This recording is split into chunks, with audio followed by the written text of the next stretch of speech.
Selamat menonton pemirsa yang selalu diberkahi oleh Tuhan Yang Maha Esa. Di sini kami Obat Tolak Galau Channel membahas tentang problem masalah rumah tangga beserta solusinya. Silahkan tonton sampai akhir agar tidak salah faham. Betul. Langsung saja, kehidupan rumah tangga tidak selamanya berjalan mulus. Pasti ada saja gelombang yang menerpang. Seberapa besar masalah yang datang, semua tergantung bagaimana anda dan suami menyikapinya.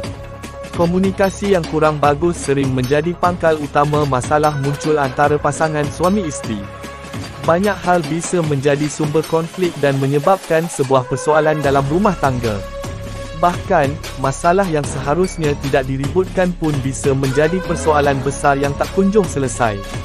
Juga menyatukan dua kepribadian, pasti tidak gampang. Yang penting adalah, bagaimana anda menjadikan perbezaan itu menjadi sesuatu yang indah. Di bawah ini ada 8 sumber konflik yang perlu diketahui pasangan dan bagaimana menyelesaikannya. 1. Penghasilan. Penghasilan suami lebih besar dari penghasilan isteri adalah hal yang biasa. Namun, bila yang terjadi kebalikannya, sang isteri yang lebih besar, bisa-bisa timbul masalah. Suami merasa minder kerana tidak dihargai penghasilannya, sementara isteri pun merasa dirinya berada di atas, sehingga jadi sombong dan tidak hormat lagi pada pasangannya. Solusinya adalah, walaupun penghasilan anda lebih besar dari suami, cobalah untuk bersikap bijaksana dan tetap menghormatinya, berapapun penghasilannya, sekalipun secara nominal memang sedikit. Pasalnya, jika anda terus-menerus mempersoalkan penghasilan suami, persoalan bisa malah semakin besar. 2. Anak. Ketidakhadiran anak di tengah-tengah keluarga juga sering menimbulkan konflik berkepanjangan antara suami isteri. Apalagi jika suami selalu menyalahkan isteri sebagai pihak yang mandul. Padahal, butuh pembuktian medis untuk menentukan apakah seseorang memang mandul atau tidak. Solusinya adalah, daripada membiarkan masalah tersebut berlarut terus-menerus, lebih baik bicarakan dengan suami. Ajaklah suami untuk bersama memeriksakan ke doktor.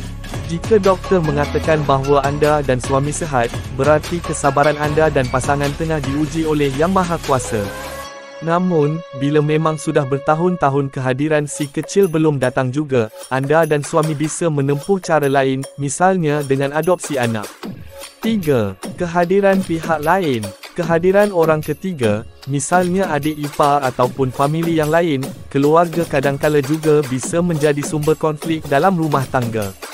Hal sepele yang seharusnya tidak diributkan bisa berubah menjadi masalah besar. Misalnya soal pemberian wang saku kepada adik ipar oleh suami yang tidak transparan. Solusinya adalah, keterbukaan adalah soal yang utama. Sebelum anda dan suami memberikan bantuan, baik ke pihak anda ataupun suami, sebaiknya terlebih dulu dibicarakan, berapa dana yang akan dikeluarkan, dan siapa saja yang bisa dibantu. Dan ini harus atas dasar kesepakatan bersama. Agar jangan saling curiga, adakan sistem silang. Artinya, untuk bantuan kepada keluarga anda, suamilah yang memberikan, demikian juga sebaliknya. Dengan demikian, semuanya akan transparan dan tidak ada lagi jalan belakang. 4. Seks. Masalah yang satu ini seringkali menjadi sumber keributan suami isteri. Biasanya yang sering komplain adalah pihak suami yang tak puas dengan layanan isteri. Suami seperti ini umumnya memang egois dan tidak mau tahu. Padahal, banyak hal yang menyebabkan isteri bersikap seperti itu. Bisa kerana letih, stres ataupun hamil. Solusinya adalah, isteri atau suami yang punya masalah dengan hubungan seks dengan pasangan, sebaiknya berterus terang. Ini dimaksudkan agar pasangan tidak curiga dan menuduh yang macam-macam.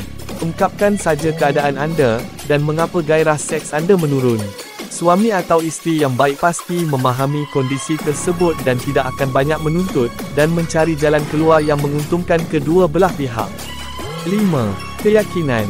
Biasanya, pasangan yang sudah berikrar untuk bersatu sehidup semati tidak mempersoalkan masalah keyakinan yang berbeza antar mereka.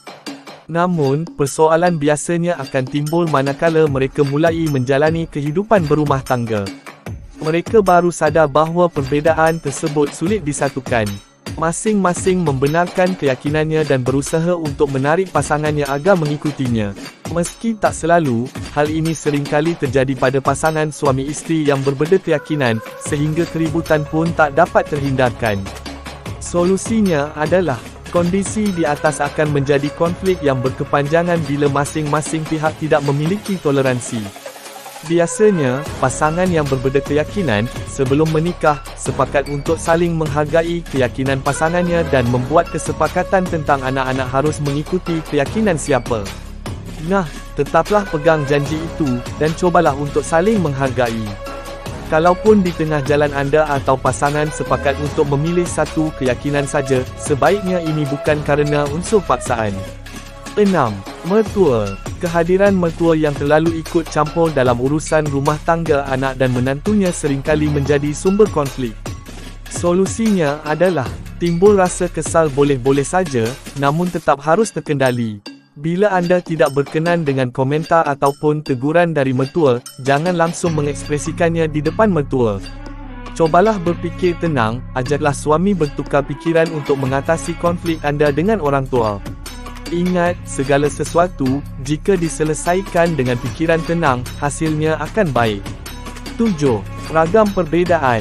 Menyatukan dua hati, berarti menyatukan dua kepribadian dan selera yang juga berbeza. Misalnya suami seorang yang pendiam, sementara isteri cerewet dan meledak-ledak emosinya.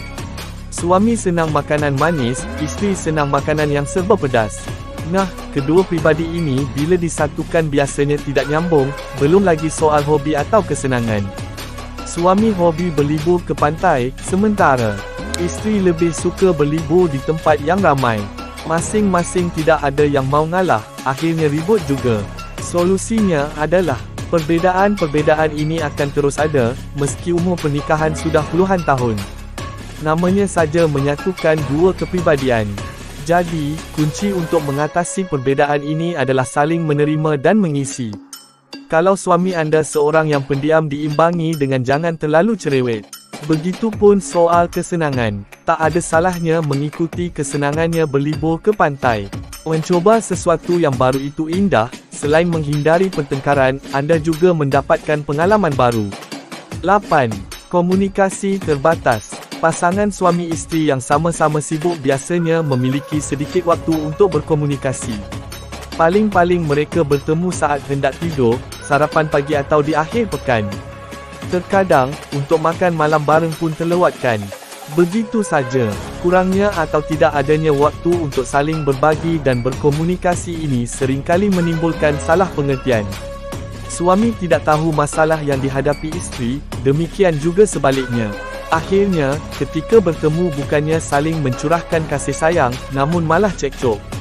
Solusinya adalah, sesibuk apapun anda dan suami, tetapkan untuk berkomitmen bahawa kebersamaan dengan keluarga adalah hal yang utama.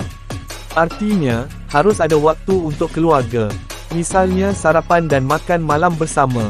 Demikian juga dengan hari libur. Usahakan untuk menikmatinya bersama keluarga. Jadi, walaupun anda dan suami bekerja seharian di luar rumah, namun keluarga tidak terbengkalai. Waktu untuk keluarga dan karier harus seimbang. Anda dan suami harus pintar membagi waktu antara pekerjaan dan keluarga. Terima kasih dan semoga bermanfaat bagi kalian yang menonton. Selalu diberikan rejeki yang luas.